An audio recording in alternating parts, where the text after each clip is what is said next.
Who is Jay Garrick? Well, through our research, we've tracked down the owner of the Mercury-styled helmet. But there may be more to him than you realize.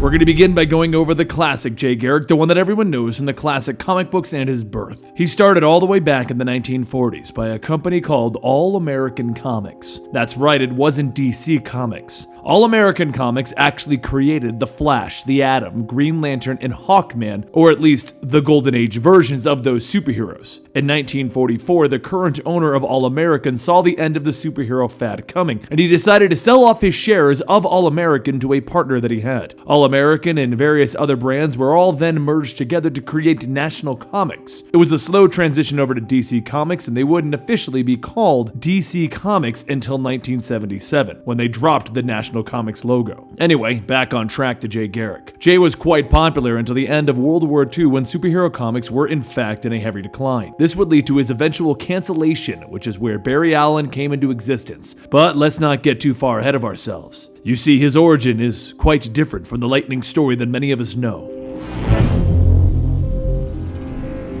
He was a college student who had gone on a smoke break and he inhaled hard water vapors, and these gave him superhuman speed and reflexes. Later they retconned this into unlocking his metahuman gene. Either way, it was simply hard water vapors. Jay Garrick then put on the red shirt that we all know and love, and he grabbed the helmet that his father wore in World War I and he put on the wings to represent Mercury. That helmet has actually been used as a weapon, a shield, and even been used to redirect light. His adventures would continue on until he became a founding member of the Justice Society of America, which is often referred to as the first supergroup in the DC timelines. This is during the decline of the superhero popularity though, so eventually, all Flash and the Flash comics were cancelled along with the JSA. Storyline-wise, the excuse of the JSA disbanding was that they were actually accused of being communists and forced to retire. While the communism connections were eventually dropped, many of Jay's appearances in things like Smallville and the Justice League New Frontier movie kept up the theme that the government forced them all to retire. In 1961 though, DC had an ingenious idea, and that was to bring back the classic superheroes.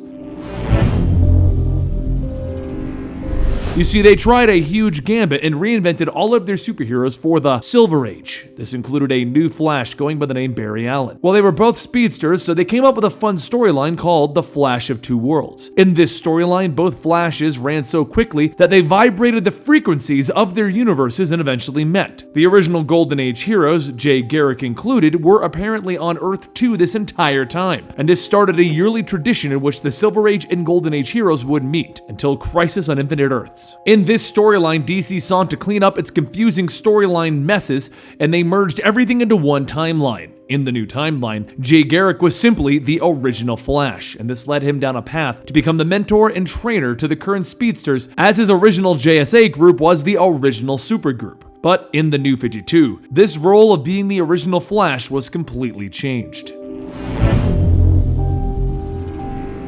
In the New 52, DC decided to ditch as much of the confusing continuity as they could. This, of course, meant abandoning the original Justice Society of America and the Earth 2 individuals. So Jay Garrick was written out of the story, to be replaced with Jay Garrick. In the new story, Earth 2 was once again a separate Earth and a separate storyline. On this world, there was no Flash, and as the god of speed was dying, he granted his powers to a young Jay Garrick, making him one of the new wonders of Earth 2. Then there was an invasion by Darkseid, and he had to stand with a group of new heroes, such as a new Alan Scott and a new Hawk Girl, to fight against these enemies. Ultimately, they lost their fight and their planet, having to resort to finding a new one. But while this Jay went on his own journey, he's not the classic Jay Garrick from the old timeline brought in to mentor heroes. No, that Jay would remain removed for a little while longer, until we reached Rebirth. The story reason is that someone has removed elements from the superheroes' lives to make them weaker. And one thing that was removed? The Justice Society, which means Jay Garrick. But with Rebirth and the button, we now see the return of our favorite speedster mentor.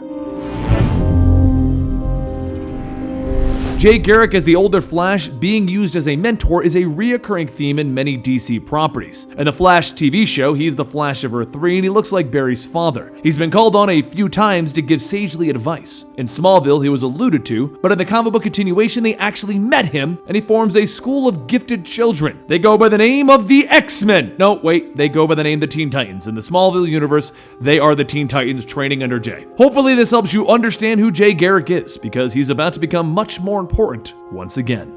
If you enjoyed this and you want to learn more about your favorite universes, leave us questions down below about things that we can explain a little bit better for you. We won't be going into any of the storylines, but you might want to know who these people are, just in case you decide to go pick up a comic book and see a guy with a funny looking helmet. Anyway, you can go ahead and leave a comment about that down below, subscribe to the channel to keep up to date on your favorite comic books, and don't forget to follow me on Twitter at Comicstorian.